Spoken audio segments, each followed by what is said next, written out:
So just a little while ago, the Don't Say Gay bill was expanded. All of the, well, don't you think 10 years old is too young to learn about gay people? Are now going, well, don't you think 18 years old being able to smoke and drive a car is a little bit too young to hear about gay people?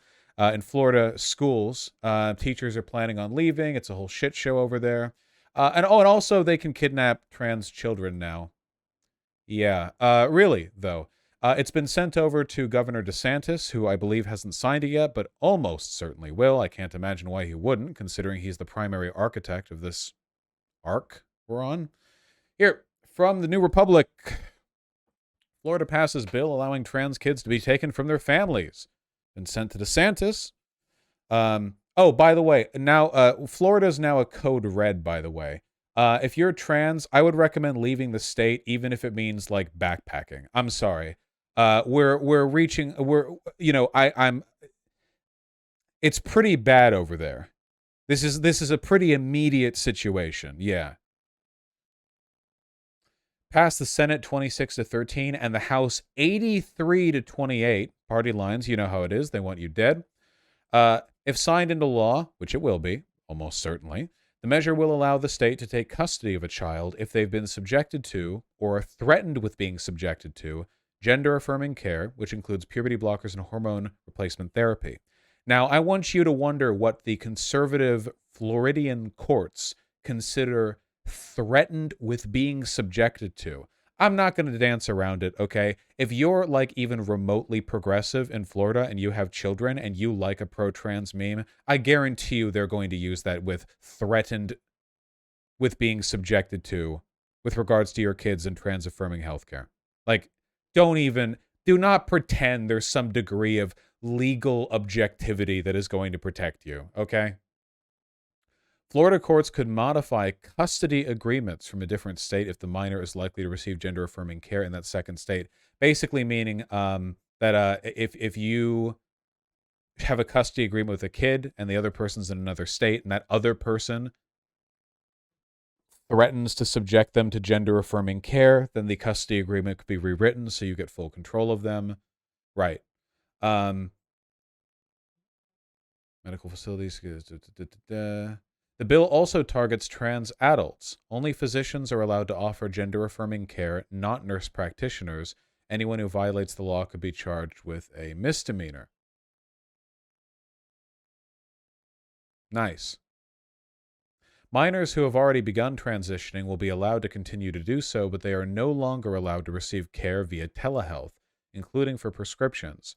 So that's in-person doctor appointments every time. Good luck with that scheduling-wise. The doctors have to tell them about the risks of gender-affirming care, and patients will have to sign an informed consent form, which the ACLU has pointed out is full of misinformation. Doctors who violate any of these new rules can be charged with a felony, which means in practice, doctors just won't do it because they know the courts will charge them with a felony no matter what, because these bills are flagrantly illegal and unconstitutional, and it doesn't matter because something is only unconstitutional if there are people with the power to actually, act on it. They can't do that. That's illegal, right? So yeah, kidnapping. Guys, it's pretty bad over there.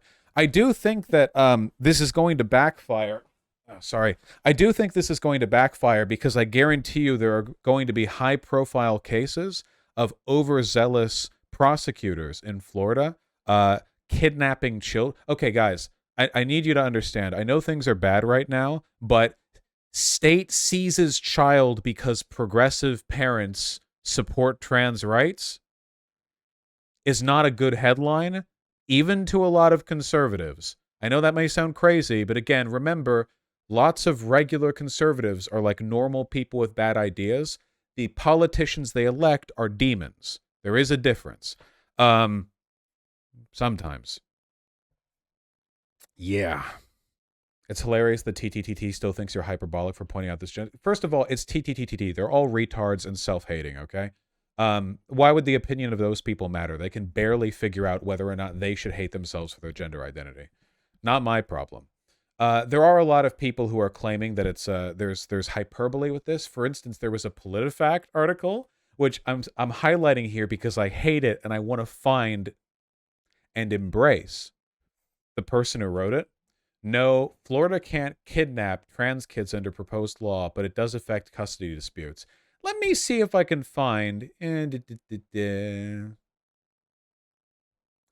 A second provision in the bill relates to a warrant to take physical custody of a child who is at risk of serious harm, including gender-affirming care. PolitiFact, very politically neutral. Oh, yeah, risk of serious harm, including gender-affirming care. That's a very politically factual thing to type out.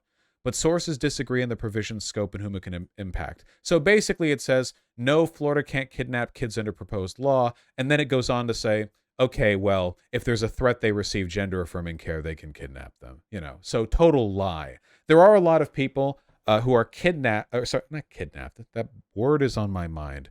Who are committed to downplaying the severity of this law. And there are two reasons for this. One is because they're conservatives who know they're lying. And two is because they're radical centrist types who think the left is being loudly hyperbolic again and again, i.e. conservatives who know they're lying. I do want to point it out, though, that this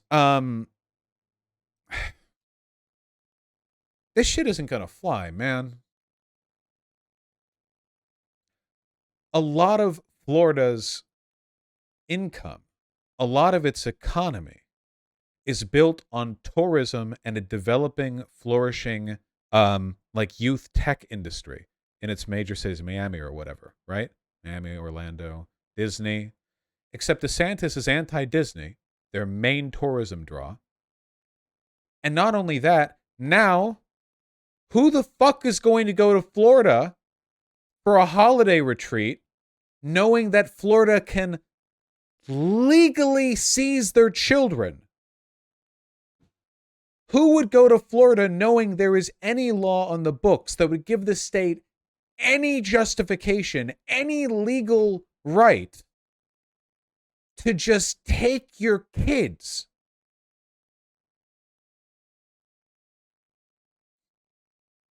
Think of all the young people in Miami. A lot of people go to Miami, housing prices are a little bit lower than some of the West Coast. There's some stuff to do there. There's a nice party scene. Fine. But stuff like this drives people off, man. Drugs. Shit's going to get bad soon. Yeah, well, it's pretty bad now, too. Listen, yeah, I hate to do this, but if you are a transgender and you're in Florida, you're on DEFCON 1. Stop drinking alcohol. Stop smoking weed. Work, close your debts, and save up money to get somewhere else. Anywhere else. Raise money if you need to. Try to get public support. Try to find community networks in mid-sized cities and blue states nearby that you think might have some accommodations or low rent costs. Do something. I'm actively encouraging you to get out of that state, okay? Please. Now, I'm not saying upend your life on a whim or on the basis of a YouTuber. I don't know your life situation exactly. I'm just saying that this is pretty wild. People this, that, the other about the term genocide, but seizing the children of a minority group is so on the nose. Are any other states close to Florida levels of danger? Isn't it Tennessee, Montana, Oklahoma, Texas? I think Florida's the worst of them right now. Florida's the worst of them right now. I don't think Missouri, yeah. I think Florida's the worst of them. But there will be more. Oh, for those for whom moving is literally impossible, consider trying to find local support groups. Yeah, let me put my little doomer bit together here if I can. And it's not doomer like I think things are going to turn out bad. They just might be bad for a bit, okay? So let me try to find a tactful way of putting this if I can, okay? If you're a transgender youth in Florida, There's never been a better time on looking up online resources on how to not want to die while staying in the closet a bit longer, huh? That's all I'm saying. That's a choice for you to make. I'm just saying situation's really dangerous right now, you know? Nobody likes to give advice like stay in the closet because it's terrible advice to give. It feels horrible to say, it sounds horrible to hear. But obviously, the reason people stay in the closet isn't just because they're nervous or shy. They stay in the closet because historically, coming out as gay or trans has often been a pretty good, easy way to, at the very least, lose access to resources and at the most get killed by people around you. And, are you going to go back in time to somebody in 1973 who's in the closet and go like, bro, live your truth, come out? Like, you're just going to tell them that? Like they live in like Arkansas or something? No, there's a reason they're in the closet. Look, I'm just saying, we live in a surveillance state. The government can access your texts, your Discord logs. If you're cisgender in person but transgender online, they want to know, they'll learn, they'll find out.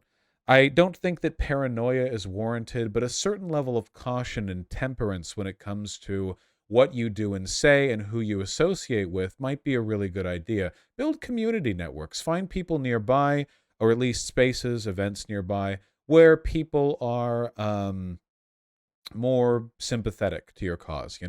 Unless you're in the most rural of areas, there are places nearby where people will understand and do your best to keep a close rank. Do you guys, I need affirmation here. Can you guys tell me that you understand what I mean, that you're not going to get mad at me for saying everyone in Florida should just stay in the closet? Because I'm not saying that.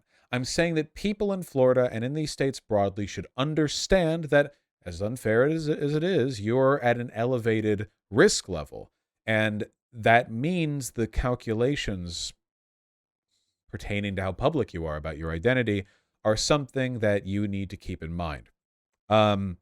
Obviously, keep an eye on state laws that are both to be passed and passing in your in your state, if possible, and don't run afoul of them.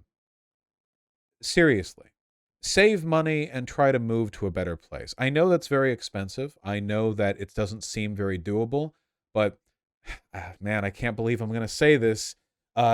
Just move is workable advice in these situations. Sometimes they just involve sacrifice. If we're talking like any means necessary, you could probably find very low cost rentals in some shitty little rural off the highway town somewhere and get a local job at like a Chipotle that truckers visit, nonstop day in and day out. So they can, blast ass while they're on the road, in their little like driving porta potty. It might be more doable than it seems. A lot of the costs we incur aren't strictly necessary in like a survival sense. This gets more difficult when you talk about medications and all that stuff. It's always difficult. I just want you guys to be safe, I just, I don't know. I just sometimes, I do care about you guys, not individually. I don't know you, but as a group, I know that there are trends amongst my audience. One of which being that a lot of you are, trans, and I just have this feeling, that if things go really south, I'm just gonna stop hearing from a lot of people in the audience who are in Florida. Like right now, if I asked who's in Florida, a lot of you would say I am. It's a populous state. I just don't want to one day, after a bunch of bad political shit, ask that question and have nobody answer. And that's what I'm trying to avoid. So save money. Don't smoke weed unless it's medically necessary. I know that that's a thing. Don't drink. Don't spend money uselessly. Be frugal. Live monastically if you need to, because you will need that money. Potentially, maybe not even, maybe I'm just a worrywart, but you might need that money to keep yourself and your loved ones safe. Everyone agree? Have I phrased this in as unambiguous a way as possible? Okay. 9% of chat is Floridian. I'm sorry. Yes, there are sanctuary states. That is true. I'm a straight white male. What should I do? Do a little dance. Vosh not disagreeing, but what if you have loved ones who are also in danger who refuse to move with you? Personal choice, mine, not yours. If, well, I am gay. If I had a gay partner and I was gay and we were both together in anti-gay land and I wanted to skedaddle and they didn't, that's their mistake to make. You have to make your own decision, but I don't think you should let really bad decisions from other people keep you down when it comes to stuff like this. You know, we're not talking about like low stakes problems here. You should try to convince them if possible. Maybe you end up being wrong. Maybe you leave and nothing bad happens. Maybe Biden reigns supreme for 50 more terms. I don't know.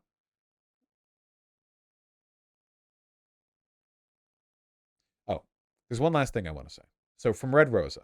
Vosh, I came into chat, first time chatter, to tell you that 6 months ago you helped me realize I'm trans, but now I'm wishing I never figured out. Let me own you, Red Rosa, in the free marketplace of ideas. You're going to regret coming into my chat, bucko. It's over for you, you fool. Things are bad right now. That is true. But there is a pure and unalienable value in understanding yourself and recognizing your identity. You found out you were trans. Congratulations. It's an unalienable component of who you are right now. Maybe in the future, you know, I think identities are pretty fluid, to be honest. What you'll be 10 years from now, I don't know. But what you are right now is what you are. And you should be happy you found that out. And thank you for the kind words.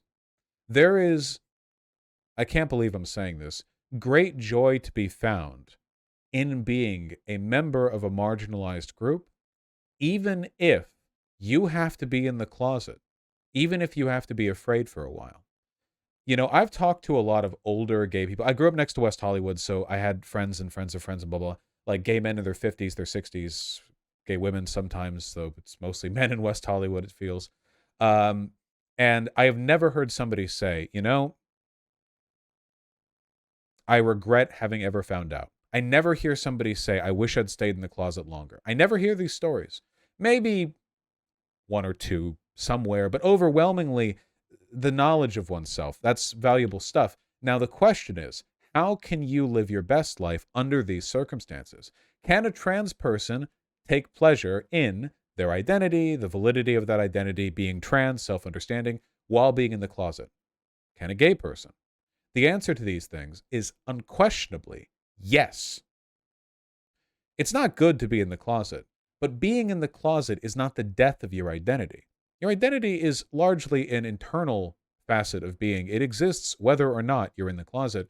And being in the closet doesn't mean you have to be in the closet with everyone. You can have friends. You can find supportive people. You can develop a greater understanding of yourself. You can live with a knowledge of the answers to questions that you never knew to ask before realizing you were trans. It's not the end of anything.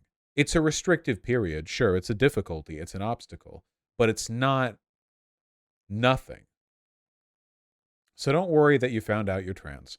I know there's a lot of negative stuff to contend with right now, but I'm sure that the fine and sensible people in my audience will discover ways to prepare for the worst while responsibly and happily exploring their identities, you know.